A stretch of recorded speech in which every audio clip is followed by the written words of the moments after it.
Let me ask you a question that'll make or break your construction business. Did your bank balance go up or down last month? Not did we make profit, not did the job go well, not are we owed money. I mean real cash, money in the account, cash you can use. Because in this business, it doesn't matter what the P&L says. If you can't cover payroll, pay your vendors, or fuel your trucks, you're not profitable, you're just well documented. That's why we track net cash flow. It tells the truth behind the numbers. So what is net cash flow? Well, it's calculated by simply your cash in minus your cash out. That's it. You take every dollar that came into the business and subtract every dollar that went out. If the result is positive, you're building reserves, growing. If the result is negative, you're bleeding. You're bleeding cash, no matter what the profit says. Here's a job site analogy. Imagine finishing a big job. The client's thrilled, the team nailed it, your gross margin looks great.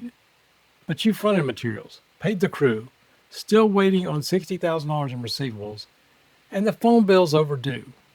That's not winning, that's surviving. Profit on paper doesn't pay your vendors.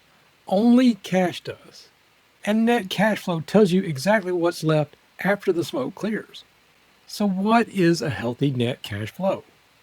There's no magic number. It depends on your scale and your growth stage. But here's the basic rule.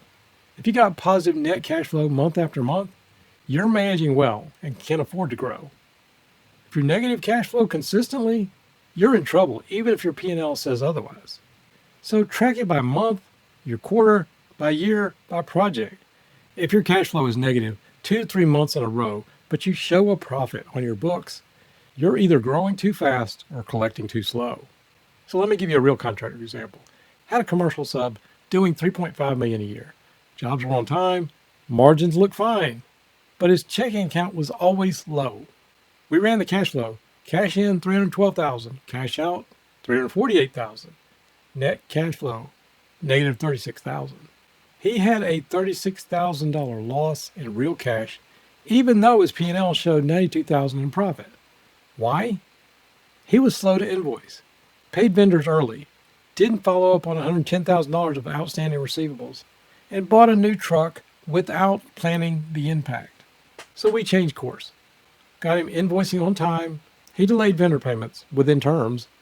We followed up weekly on AR. We paused unnecessary spending. 3 months later, his net cash flow positive $42,000 a month. No new jobs, no extra work, just better cash control. So how do you improve your net cash flow? 1, invoice faster, always.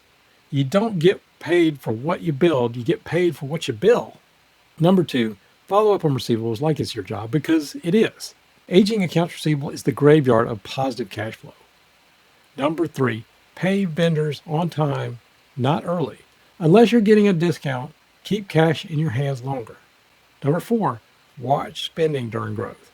New trucks, trailers, and tech are great if the cash can handle it. And 5, track your cash weekly, not just monthly. You don't want to find out you're broke after payroll bounces. So here's the final word. Your net cash flow is the number that doesn't lie. Not to you, not to your accountant, not to the bank. Because at the end of the day, if your account balance isn't growing, you're not building wealth. You're just staying busy with receipts. So ask yourself, after all the jobs, after all the hours, all the billing, what's really left? Because in construction, profit means nothing if your account's empty.